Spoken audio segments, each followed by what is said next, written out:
Adesso passo all'italiano, tutti capiscono. Allora voglio dire in italiano che Carlo Ginzburg, sei veramente, profondamente benvenuto qui in Messico, siamo veramente molto contenti di riceverti e adesso io farò il traduttore di Ginzburg, vuol dire Ginzburg va a hablar en italiano y yo voy a ir haciendo la traducción sucesiva de su participación en esta presentación.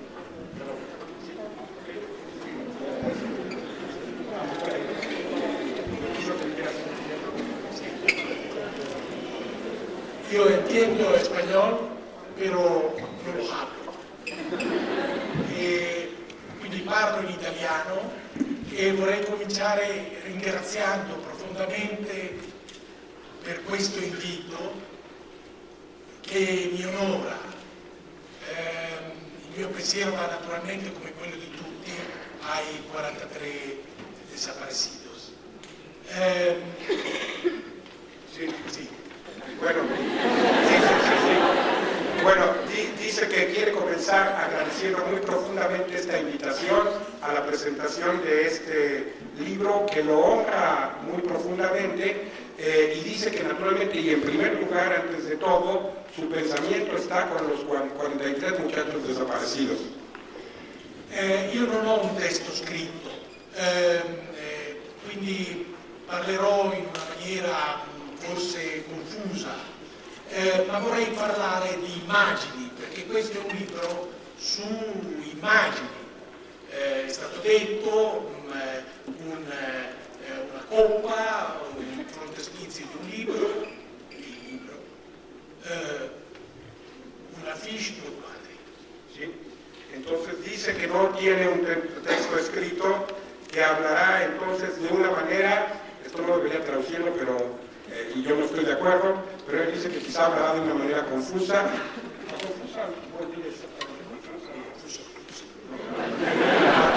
Bueno, que hablará de una manera confusa, yo eso no lo creo, pero y dice que todo lo que va a hacer naturalmente es hablar de imágenes, porque como ya se ha dicho aquí, este libro es un libro sobre las imágenes, es un libro de iconografía política, y dijo, bueno, ya se mencionó que habla de una copa, del frontispicio de un libro que es el libro de Leviatán de Thomas Hobbes, de un cuadro de pintura clásico, de un póster que es el póster más difundido a nivel planetario, el póster de Lord Kirchner que señala así, dice tu país te necesita, y finalmente del Guernica. Sì. E allora cominciamo da Kirchner, la illustrazione questa che Ma io non so maneggiare questo. Ah sì, Io sono...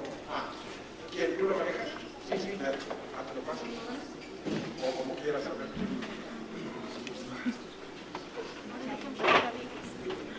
Sí, es la ilustración que quiero.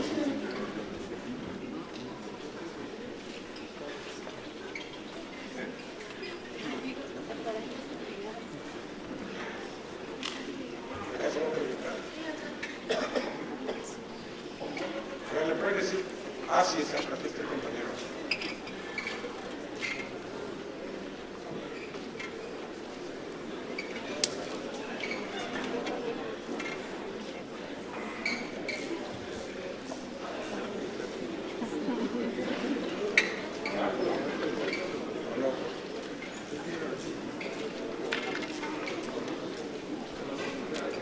Gajes de la tecnología moderna, en un momento.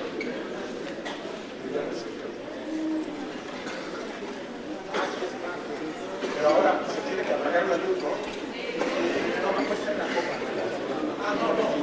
No, yo sí, la 28. Sí.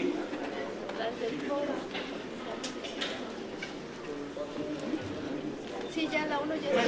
Bueno, no, es así.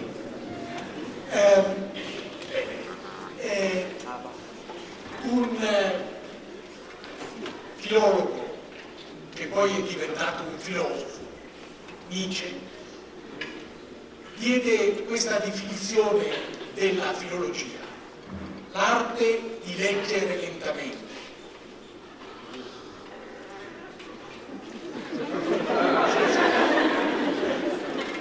L'arte di tradurre lentamente anche.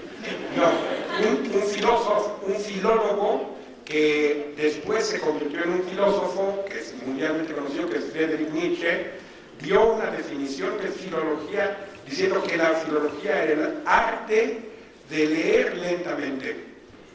Ora, questo è per me molto importante e possiamo estendere questa nozione di filologia anche all'atto di guardare le immagini. Dice que esta es una noción muy importante y que él piensa que podemos extender o ampliar esta definición de la filología también al arte de mirar las imágenes. E però qui c'è un paradosso, di fronte a un'immagine come questa. Siamo nel 1914, sì, e questa immagine è fissa in un luogo pubblico e la gente cammina velocemente e si ferma. Allora, dice que este póster que está detrás que ustedes están viendo es muy paradójico, es una paradoja, porque fue construido y publicado en 1914. Dice que una imagen como esta es una imagen que se colocó en las calles, en todos los lugares públicos. Y entonces es una imagen que la gente iba caminando por la calle normal y de pronto se topaba con esta imagen y el choque que la imagen producía era tan fuerte que la gente se paraba para verla. Quindi noi dobbiamo immaginare la situazione in cui, come ha detto Aby Warburg, a proposito non di questa immagine, ma dell'immagine in generale, la obra de arte es algo hostil que va hacia el espectador. Entonces debemos imaginar una situación en la cual, como lo dijo Aby Warburg, no respecto de esta imagen, sino de las imágenes en general, la imagen, después lo dijo ya en español, la imagen es algo hostil che va hacia el espectador. Sì, allora algo hostil, e qui possiamo chiederci se si applica a questa immagine o no. Dice que es algo hostil y entonces la pregunta es, ¿puede aplicarse esa frase de Warburg a esta imagen o no? Allora, qui abbiamo una scritta, Beatles, cioè è rivolta a una comunità nazionale, non all'impero, ma a una comunità nazionale. Bueno, dice que entonces ahí arriba dice Britons, lo cual define a quién está dirigido ese póster, que es a una comunidad nacional, que era la comunidad británica, no a un imperio, sino a la comunidad de los británicos, a una comunidad nacional. Poi abbiamo, se leggiamo la scritta, qualcosa che manca, perché abbiamo un verbo alla terza persona singolare, once, you, in caratteri grandi, quindi c'è una gerarchia tra Britons in caratteri grandissimi, once in caratteri piccolissimi, you in caratteri grandi. Bueno, entonces dice que viendo la imagen hay que ver la jerarquía visual que se establece según el tamaño de las propias palabras. Entonces, Britons está en caracteres muy grandes.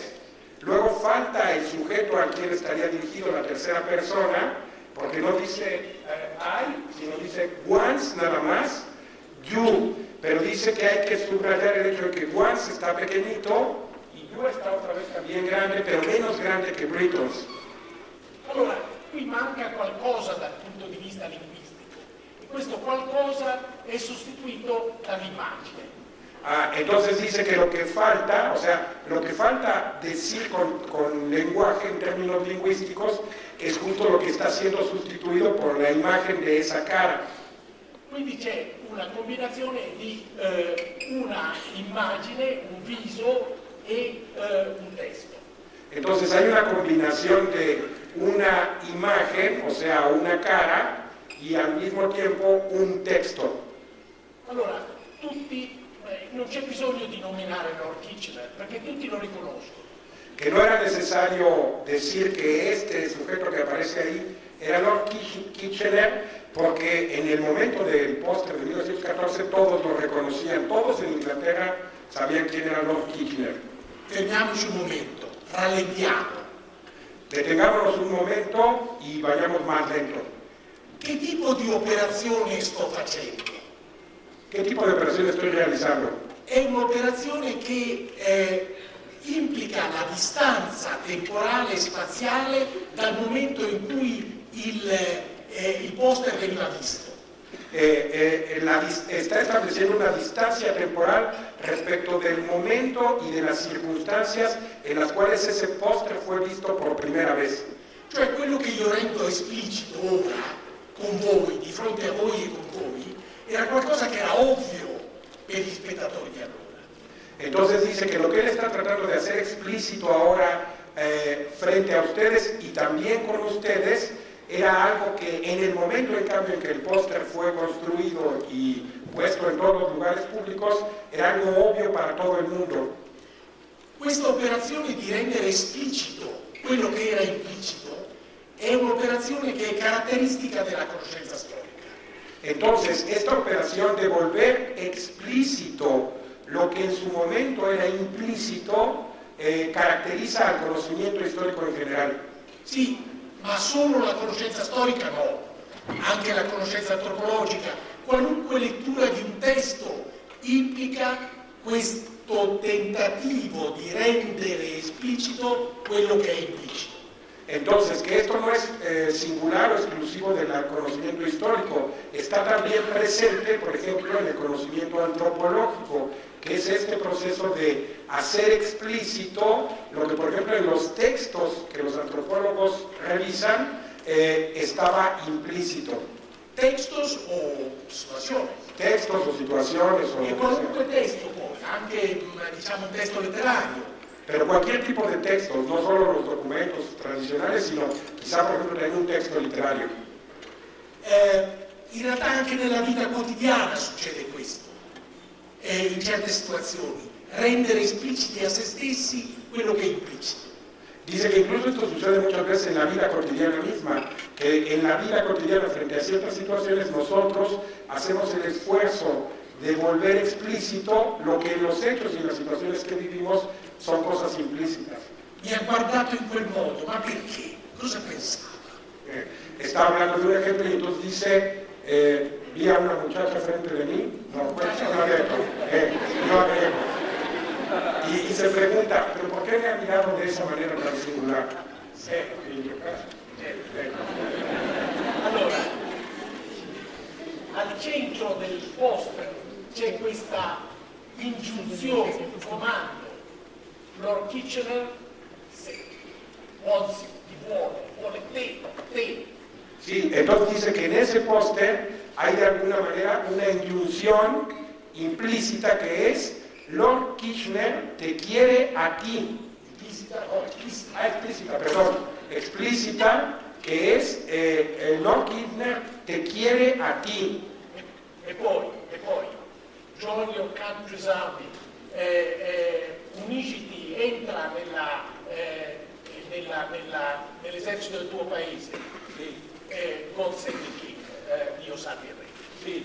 Entonces dice que por eso abajo entonces dice, como redundando en esta solicitud o esta demanda de Lord Kitchener, dice, júntate, no, incorpórate más bien, o ser reclutado en el ejército de tu país, que obviamente era el ejército inglés en ese momento, y luego viene una consigna que es famosa, que se utiliza mucho en el mundo anglosajón, no en otros mundos, che è Dio salve al re. Ora, questo è solo l'inizio della decifrazione di questo manifesto. Sí, esto no es más que el punto de partida del proceso de descifrar esta imagen.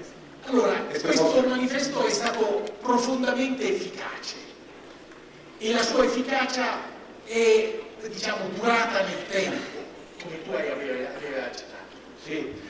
Dice que este póster cuando se produjo tuvo una enorme eficacia, pero que no solo en el momento de su salida tuvo una gran eficacia, sino que esa eficacia se mantuvo a lo largo de mucho tiempo, dice como yo había señalado, naturalmente siguiendo su propio texto. Ora, come come è stata possibile questa efficacia? Quali sono stati gli strumenti di questa efficacia? Entonces, la pregunta que debemos hacernos es, ¿cómo fue posible esta eficacia tan desmesuradamente grande de este póster? ¿Cuáles fueron los mecanismos o los instrumentos para che se convirtiera in un póster tan eficaz e imitato in tantas partes del mondo? Allora, qui bisogna cercare di tradurre l'immagine in parole. Il faut parler peinture, come si dice in francese. Bueno, entonces dice que lo que hay que tratar de hacer es precisamente traducir en palabras lo que aquí está dicho en las imágenes. Y entonces luego dijo una frase en francés que dijo, il faut parler en peinture. No, parler en peinture. Il faut parler peinture. È un gergo, è un'espressione gergale. Parler peinture, è un gergo dei pittori. Perfecto. Il faut parler peinture, que quiere decir, debemos hablar pintura, en realidad sería en español, hablar en pintura. Sí. Oh, bueno. No, ok. Bueno. Entonces, Eso es muy interesante. Sì. Io non sono sicuro, però... No, di cosa no. Allora... No, spiego perché. Questa espressione francese, per esempio, non ha equivalente in italiano. Cioè, non si può dire in italiano parlare pittura. Sí. Non esiste. Bueno, o sea, la bobina se va para atrás y entonces soy más diferente, entonces debemos hablar pintura, pero sí quiso aclarar porque dijo, por ejemplo, no existe un equivalente en italiano de esa frase francesa de il faut parler peinture, no se puede decir en italiano, debemos hablar pintura, no existe un término. Entonces, por eso dice que el detalle o el matiz sí es importante. Entonces ella, y dice que es además una frase que dicen los propios pintores. Sí. Debemos hablar pintura. È una frase gergale. Una frase, digamos, del habla coloquial, de la jerga, digamos, de los pintores. No coloquial. No, de la jerga de los pintores. De la jerga del sector de los pintores. Sì. Allora, qui c'è un paradosso. Parlare pittura, cioè è un esercizio di traduzione. ¿Es un oxímoron? Sì, un po'. Sí. Bueno, entonces dice... ¿No tanto? No, è un esercizio di traduzione. Ok, dice que entonces es una paradoja porque la frase misma tomada en sentido literal de hablar pintura es un poco, digamos, paradójica en sí misma e implica llevar a cabo un ejercicio de traducción. Sì. Ora, la traduzione è un fenomeno appassionante perché è possibile tradurre da qualunque lingua in qualunque altra se abbiamo documenti sufficienti di quella lingua. Dice que la traducción es un fenómeno fascinante, ¿no hay letra? Sì. Sí. Es un fenómeno fascinante que en principio se supone que se puede traducir de cualquier lengua a cualquier otra lengua. Sì, se abbiamo Competencia. documenti abbastanza su quella lingua. Sí, si tenemos suficientes documentos sobre esta lengua. Però tutte le traduzioni sono per definizione inadeguate. Pero por definición todas las traducciones son inadecuadas. En italiano, perdón, en italiano hay una frase que dice traduttore, traditore, que quiere decir el traduttore es forzoso y necesariamente un traidor. Sì. Allora, la versione, diciamo, banale e postmoderna è che, diciamo, non esiste la verità.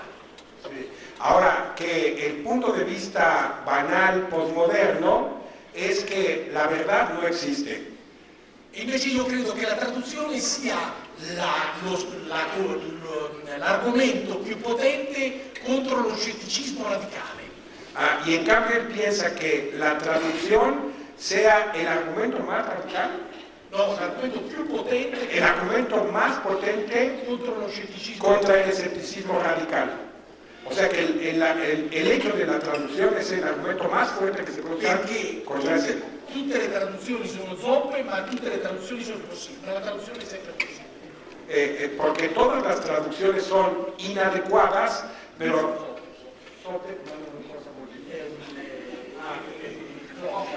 Sí. O sea, todas las traducciones cojean, o sea, son fallidas, pero al mismo tiempo eso no impide que la traduzione sia possibile. Sì. Allora, proviamo a tradurre queste immagini in parole. Intentemos traducir esta imagen en palabras. Qui abbiamo, diciamo, una faccia con un berretto militare. Aquí tenemos una imagen, una cara con un gorro militar. È chiaramente un uomo con dei baffi. Es claramente un hombre con bigotes Punta il dito su chi guarda. que apunta el dedo hacia el que lo está mirando. Questa descrizione è sufficiente? Non è sufficiente. Pregunta, ¿es que acaso es suficiente decir esto? Dice, no es suficiente. Allora, proviamo a vedere più da vicino questa immagine. È importante che il punto di vista sia basso. Questo è molto importante, sia più basso, cioè non lo vediamo sopra di noi. Sí. Bueno, dice entonces, intentemos hacer pues este ejercicio de interpretar, y dice que una cosa que es importante es que cuando vemos el póster lo veamos desde un punto de vista que está más bajo que el póster mismo, o sea, de abajo hacia arriba. Ora, il fatto che l'orchicene sia più alto di chi guarda, el hecho de que el orchicene esté más arriba del que lo mira, io lo interpreto come qualcosa che implica un rapporto gerarchico di autorità. Él interpreta que implica una relación jerárquica de autoridad. Questo mi pare ovvio. ¿Le parece que eso es obvio? Ma ogni volta che incontriamo la parola ovvio dobbiamo fermarci e porre una domanda. Pero dice que cada vez que encontramos la palabra obvio debemos detenernos y ahí plantear una pregunta. Perché è ovvio che chi ci sta di sopra ci è gerarchicamente superiore o simula un rapporto gerarchico superiore? A ver, esta es una pregunta que además él se había planteado en alguno de sus primeros artículos, lo alto y lo bajo. Solo por de paso, pero que es la pregunta justamente de por qué nosotros en general, todos los seres humanos, asumimos que el que está arriba en términos espaciales tiene respecto del que está bajo una relazione di gerarchia e di superiorità. Cioè io credo che qui ci sia un fenomeno transculturale. Piensa che questo è un fenomeno transculturale. Che naturalmente non esclude la possibilità di rovesciare in maniera paradossale questo rapporto. Que no excluye la posibilidad de voltear al revés esta relación, o sea, de invertir esta relación.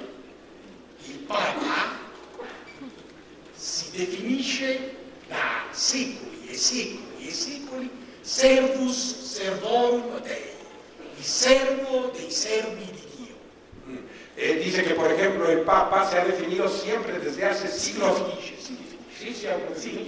Se autodefine desde hace siglos y siglos, milenios, se define como servo servorum Dei, que es en latín, y eso quiere decir que él es el siervo de los que son siervos de Dios.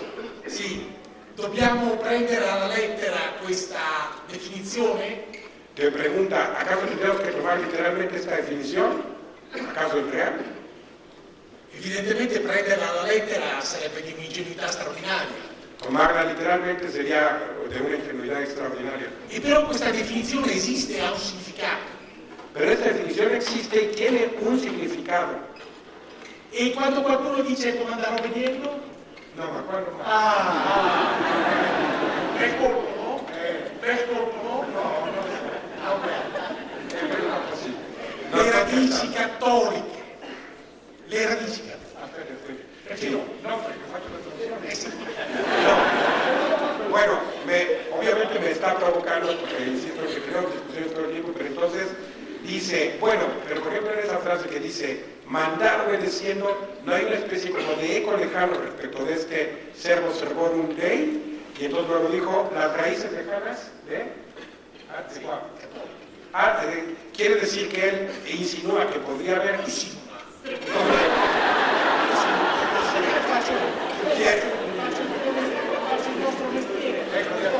Bueno, entonces él dice que piensa que en la frase de mandar obedeciendo hay una raíz católica lejana, profunda. Sì, forse neanche tanto lejana. No le veo, no le veo. No, dice, bueno, que quizá ni siquiera tan lejana. Pero yo digo que es un punto polémico. Io ho cercato di rintracciare le radici lontane di questa immagine in uno di questi saggi. Entonces dice que en uno de los ensayos, el cuarto ensayo de este libro, lo que él trató de preguntarse son las raíces antiguas lejanas de este póster de Lord Kirchner. Sì, ¿Cambiamos l'immagine? sì, però adesso non volevo mostrarne troppe. Proviamo a mostrarne una, quella 31. 31, 31. Sì. Quella là? Oh, e poi no, dai, cercavo 31, sì, perché questa è un'immagine celeberrima, voi vedete è un particolare dal soffitto della Cappella Sistina dipinto da Michelangelo, e qui si vede Dio Padre che crea il sole e c'è questo gesto di imperio, no? L'acto creatore. Sí. Dice que entonces le sugiere que comparen el póster anterior que vimos con esta imagen, que es una imagen celebérrima, súper célebre, que está en la Capilla Sixtina, es un cuadro de Miguel Ángel que está en la parte alta de la Capilla Sixtina. ¿Cómo se llama la parte alta? ¿Cómo se dice? Sí, o sea, bueno, en el techo, en la bóveda, exacto, en la bóveda de la Capilla Sixtina, en la cual se representa a Dios con ese gesto, digamos, un poco imperativo. Él está creando en ese momento el sol y la luna, entonces con ese gesto de alguna manera imperativo, con ese gesto jerárquico, él está representado en un momento creativo, en el momento de generar Dios. Bueno, todos ustedes conocen la Biblia, generar el sol y la luna, che è lo che Miguel Ángel rappresentò. Io non dico che questo sia il precedente immediato del manifesto di Lord Kirchner, non lo dico. No, quiere aclarar, no dice que este sea el precedente inmediato del póster de Lord Kirchner. Io ho cercato di ricostruire una catena lunga, e questo è uno degli anelli. Sí, en realidad lo que él hace en su artículo es reconstruir una larguísima cadena con muchos eslabones sucesivos que desembocan en el póster de Kirchner. Y de esa larga cadena este es solo un eslabón entre otros varios. Possiamo vedere il numero 32, che è quello 32. Allora, questo è un disegno di Pontormo, Jacopo da Pontormo, che è stato profondamente influenzato da Michelangelo. Esto es un dibujo de Pontormo que fue influenciado muy profundamente por Miguel Ángel. È uno dei più grandi disegnatori del Cinquecento. Que es uno de los más grandes dibujantes del siglo XVI. Disegnatori e pittori, però i disegni sono particolarmente straordinari. O sea, dibujante y también pintor, pero que sus dibujos son extraordinarios en general. E qui abbiamo un autorritratto e qui vedete il dito puntato sullo spettatore. Esto es un autorretrato y aquí se ve también el uso de ese elemento del dedo apuntando hacia el espectador. E c'è questa esibizione della maestria tecnica nel rappresentare lo scorcio. Así, que hay una maestría técnica en el esfuerzo de representar Maestria tecnica nel rappresentare lo scorcio, il scorcio.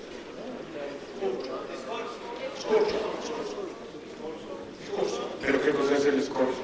Cioè rappresentare. ¿Me repite la pregunta?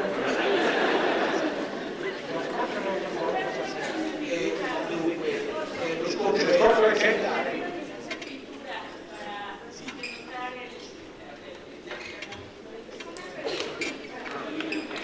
Bueno, el escorzo. Todos ustedes van a ir a buscar cuando termine la conferencia, no antes, al diccionario, yo incluido, che es el escorzo. Bueno, lo que dico la compañera más o menos. Sì. Allora c'è questo gesto che indica, non è vero, che viene usato in riferimento a personaggi che ordinano, comandano. Sí. Bueno, entonces aquí está representado ese gesto justamente imperativo, que es un gesto que precisamente utilizan los que ordenan, los que dirigen, los che tienen esa situazione jerarchica. Vediamo quella 33, la prossima. Sì. Questo è un altro esempio celeberrimo, questo è Caravaggio a Roma, a San Luigi dei Francesi. Esto es otro ejemplo muy célebre, es un cuadro de Caravaggio que está en Roma, en la chiesa di San Luigi dei Francesi. Ah, la iglesia de San Luis de los franciscanos. No, non de los franceses, de los franceses. C'è Gesù che punta il dito ed è la vocazione di Matteo. Se ve ahí a Jesús que está apuntando el dedo hacia Mateo. E Matteo non è quello che fa così, che fa questo gesto, non è quello. Y Mateo no es el que se está autoseñalando a sí mismo, sino ma è quello che invece sta contando i denari e non sa ancora di essere stato chiamato. Sino que es el que está ahí inclinado contando el dinero sobre la mesa y que en este cuadro no sabe todavía que Jesús lo está convocando. Sì, potenza narrativa di questo gesto, la chiamata. Subraya la potencia narrativa de este gesto que está diciendo de apuntar el dedo, que es la llamada, la convocatoria. Ora, io questo saggio l'ho presentato per la prima volta, era ancora inedito, come una conferenza a Londra. Que este ensayo, que ahora está aquí como capítulo incluido, lo presentó por primera vez en una conferencia, cuando era inédito el texto, en Londres. Era in onore di Rassamler, in memoria di Rassamler. Sí, que era en un acto en homenaje de Rafael Samuel, que es uno de los más importantes historiadores británicos del siglo XX y un teórico del tema de la memoria fundamental. Sì, allora, possiamo vedere il 34, la prossima. Io mostrai questo insieme al manifesto di Lord Kitchener e dissi, io ho, e qui usai una frase, idiom, una frase proverbiale in inglese, questo è il mio smoking gun, cioè la prova ultima. Ah, sí. Bueno, esto sí es un poco un juego de palabras que tiene que ver con el inglés en especial. Dice que entonces al pasar el póster otro y luego esto que es un póster de publicidad, cuando él mostró los dos, él dijo, esta imagen es mi smoking gun. Smoking gun literalmente es mi arma humeante, pero en la jerga inglesa lo que quiere decir es, como quien dice, mi prueba última, mi prueba radical, o sea, mi argumento último convincente, porque frente a una pistola. Sì, la prova su. E tutti sono scoppiati a ridere. Y entonces todos empezaron a reír. Ora, como aquí. Sì, ora qui c'è qualcosa di nuovo però di importante su cui bisogna rallentare lo sguardo. Aquí hay una cosa muy importante que todavía nos hace todavía más hacer más lento la mirada. Nessuno ha mai messo in rapporto questo manifesto con il manifesto di Lord Kitchener. Nessuno. Ninguno antes de él había propuesto esta asociación del póster de Lord Kitchener con este póster publicitario. Per me questo è l'antecedente immediato del manifesto di Lord Kitchener. Questo. Así, para él en cambio, ya que hace rato que mostró imágenes dijo que no era el antecedente inmediato, pero dice que ahora este sí, que este póster sí es el antecedente inmediato o el eslabón inmediato anterior de lo que luego fue el póster de Lord Kitchener. Perché dico questo? Prima di tutto c'è un problema di data che potrebbe confutare la mia affermazione, ma non la confuta. Dice que por qué dice esto y que en primer lugar podría haber un problema de fechas que quizá podría refutar su punto de vista, pero que no lo refuta. Questo manifesto è stato diffuso nel 1910, cioè 4 anni prima di Kitchener. Que este póster se difundió 4 años antes de Lord Kitchener en 1910 y el de Kitchener en 14. Questa non è una prova positiva, ma se fosse stato il contrario non avrei potuto dire che questo è il precedente. Que esto no es necesariamente una prueba positiva probatoria, pero que en cambio si este póster hubiese tenido una fecha posterior a 1914, ya no habría podido afirmar que era su antecedente inmediato. C'è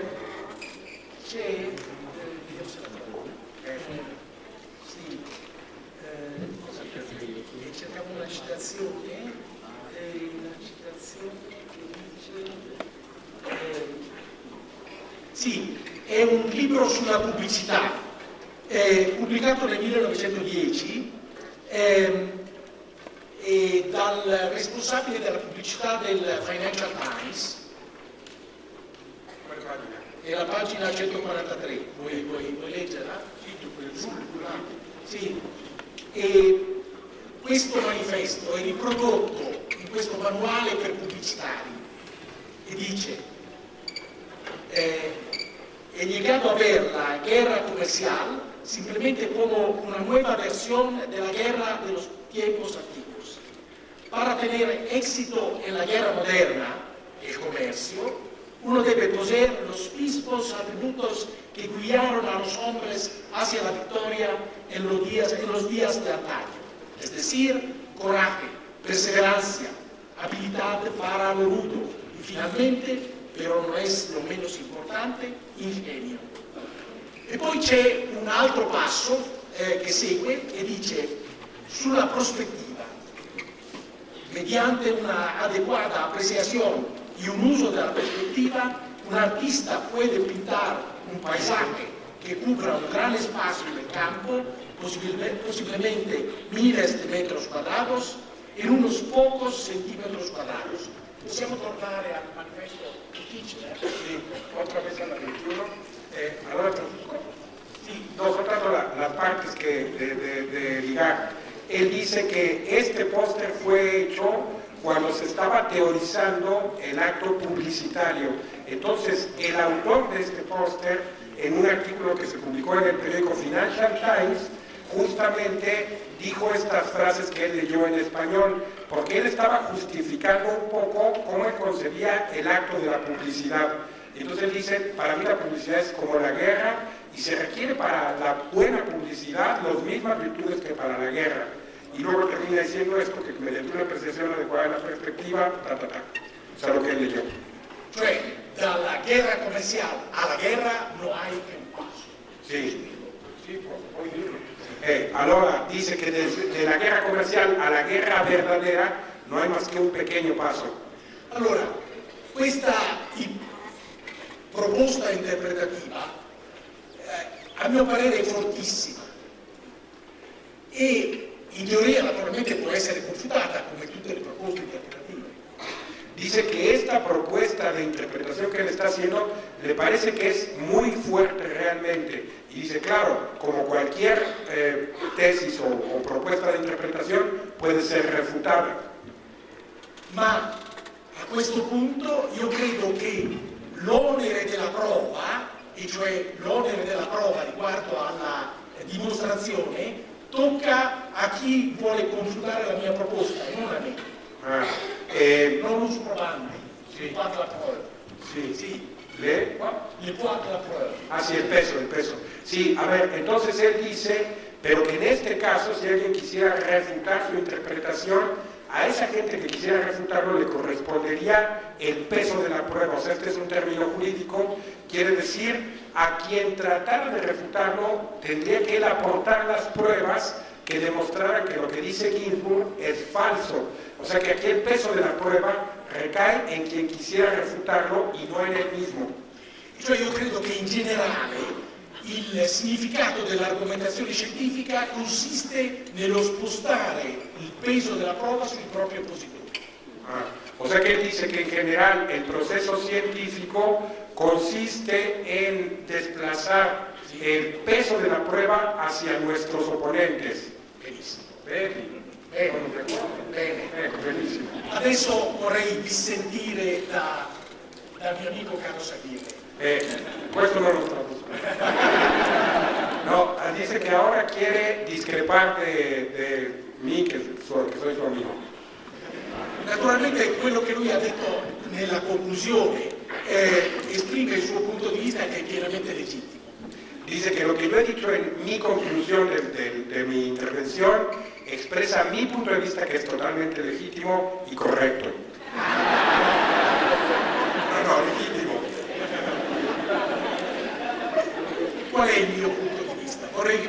fosse chiaro che i nostri punti di vista non coincidono. No, que quiere dejar muy claro que en ese punto último nuestros puntos de vista no coinciden y que quiere entonces decir cuál es su punto de vista de él.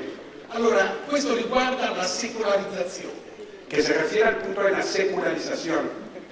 Allora, io penso che la secolarizzazione è un processo molto lungo, che non si è affatto concluso.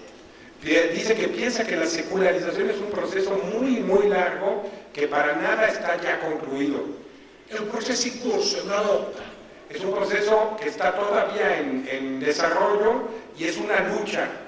E io credo, per esempio, che i fondamentalismi religiosi, un fenomeno che non è stato menzionato da te, ma che certamente è molto importante oggi. Sí, él piensa que el fundamentalismo religioso, que los fundamentalismos religiosos, que son un fenómeno que yo no mencioné para nada, y que mi pare molto importante, y que a él le parece fundamental hoy, sì, è una risposta a questo processo di secolarizzazione, tra le altre cose. Es una respuesta a este proceso de secularización, entre otras varias respuestas. Sì, allora, fin qui, diciamo, io aggiungo delle cose, ma tu non necesariamente sei in disaccordo con me, credo. Dice que a partir de eso él agrega varias cosas, pero que en ese sentido yo no estoy necesariamente en desacuerdo con él. Dov'è il disaccordo? ¿Dónde está el desacuerdo? Il disaccordo è, secondo me, nella versione semplificata che tu hai dato della, come hai detto, sì, dell'autoritarismo come, diciamo, un fenomeno dominante, senza sfumature. Sí, bueno, él dice que el desacuerdo está en la versión simplificada, questa non la pregunta, comunque, en la versión simplificada que yo di del autoritarismo como un fenómeno muy fuerte y muy potente, pero sin hacer matices, sin matices. Cioè, io credo che dire semplicemente che lo Stato capitalista ha ereditato l'autoritarismo della Chiesa Cattolica è una semplificazione. O sea que decir que el Estado moderno ha heredado el autoritarismo de la Iglesia Católica es una simplificación. Ma è una semplificazione non solo riguardo allo Stato moderno, ma anche riguardo alla Chiesa Cattolica. Una simplificación que no se refiere solo al Estado moderno capitalista, sino a la propia Iglesia Católica. E perché? Perché quello che io ho cercato di mettere in luce, tu l'hai detto ma secondo me troppo rapidamente. Sí, porque lo que él ha tratado de subrayar o de poner en el centro de atención, que yo lo señalé pero que lo hice demasiado rápidamente, sono le profonde radici che il potere autoritario della Chiesa e anche in maniera diversa dello Stato ha nelle coscienze e nei comportamenti degli qui esito, bisognerebbe dire dei fedeli, dei cittadini, dei sudditi, specificando. Ecco. Fedeli, cittadini. Sí, faccio una especificación. Dice, porque él piensa que las raíces profundas que tiene el autoritarismo o la sumisión frente a la Iglesia o frente al Estado tendría que ser especificado viendo ese autoritarismo o esa sumisión en el caso de los ciudadanos, en el caso de los súbditos, en el caso de los de los fieles o creyentes. Tu hai citato Dostoevsky. Yo cité Dostoevsky. Benissimo, però l'hai citato secondo me in una maniera che generava equivoci. Que lo cité, pero que de una manera que puede provocar equívocos. Perché la parabola del grande inquisitore dei fratelli Karamazov, porque la palabra del gran inquisidor en los hermanos Karamazov è infinitamente più complicata e problematica. Es mucho más complicada y problemática. Dostoevsky era un profondo reazionario. Que Dostoevsky era un profundo reaccionario. Occasionalmente antisemita. Uno straordinario scrittore. Un extraordinario escritor. E ha cercato di, come dire, ha posto una domanda a cui è molto difficile rispondere sulle radici del potere. Y que plantea una demanda a la cual es muy difícil responder, que es la pregunta sobre las raíces del poder. E qui bisogna rinviare, per non tradire Dostoevsky, ai lettori, ai fratelli Karamazov. Sí, y aquí para no traicionar al propio Dostoyevsky, sería necesario remitirlos a todos ustedes, lo que yo dije antes, justo a la lectura directa del propio Dostoyevsky, de los hermanos Karamazov. Ora, io nella prefazione ho citato, sì, ho citato quella frase di Tacito, fingunt simul credunque. Sì. Sì, e cioè ellos inventan ficciones y al mismo tiempo creen en las propias ficciones que han inventado. Sí, él dice que en el prefacio del libro, el prefacio que explica un poco también una de las líneas de articulación de todo el argumento que une a los 5 ensayos, él citó una frase famosa de Tácito, que es en latín, Fingunt simul credunque. 3 parole. Nelle nostre lingue ne diventano 10, 15. Eso. In latino sono 3 parole. 3 palabras que es, ellos inventan ficciones y luego se someten ellos mismos voluntariamente a las ficciones que ellos mismos han inventado. Sí. Eso se dice en latín en 3 palabras, pero para traducirlo correctamente se necesitan 10 o 15. Il latino è una lingua sintetica. El latín es una lengua sintética. E Tacito è lo scrittore latino più sintetico di tutti. Y Tácito es el escritor latino más sintético de todos. Si dice proverbialmente di una brevità tacitiana. Ah, incluso se usa una frase popularmente que es que tal texto es de una brevedad tacitiana. Se qualcuno mi chiedesse di qual è la frase più importante che l'antichità romana ci ha lasciato, si alguien me preguntara cuál es la frase más importante que la antigüedad romana en su conjunto nos ha legado, io citerei queste 3 parole di Tacito. Fingunt simul credunque. Él citará esta frase de Tácito, fingunt simul credunque, la que acá ya dijimos la traducción. Sì. Allora questa frase complica estremamente il discorso sull'autoritarismo. Dice que tomar en serio esta frase permite complicar extremadamente el discurso sobre el autoritarismo. E su questa frase ha riflettuto, e questa è la tesi del mio saggio, Hobbes. Qui possiamo andare alla immagine, prima alla 6 e poi alla 8. Alla 6. Ah, bueno, y dice que sobre justo esta frase de Tácito ha reflexionado el propio Hobbes, y esto es parte del argumento central de su segundo ensayo, que es el de releer a Hobbes, Miedo, Reverencia y Terror, y que para eso veamos la imagen 6. Allora, il Leviatano, lo vedete? Il Leviatano è fatto, fisicamente è fatto di tutti i sudditi. Quindi se andiamo a vedere il numero 8, in particolare... Sì, il numero 8. ¿Traduzco? Sí, ahora si se dieron cuenta, quiere decir que la imagen de Leviatán, o sea, ese muñequito, ese señor que está ahí, arriba es la portada original de Leviatán, ese muñequito es el Leviatán. Entonces, ese muñeco está compuesto, su cuerpo está compuesto por todos los súbditos. Sì. Allora, qui in particolare, ecco, e loro guardano il Leviatano. Y ellos miran hacia el Leviatán. Il Leviatano è lo Stato moderno. El Leviatán es el Estado moderno. Grazie.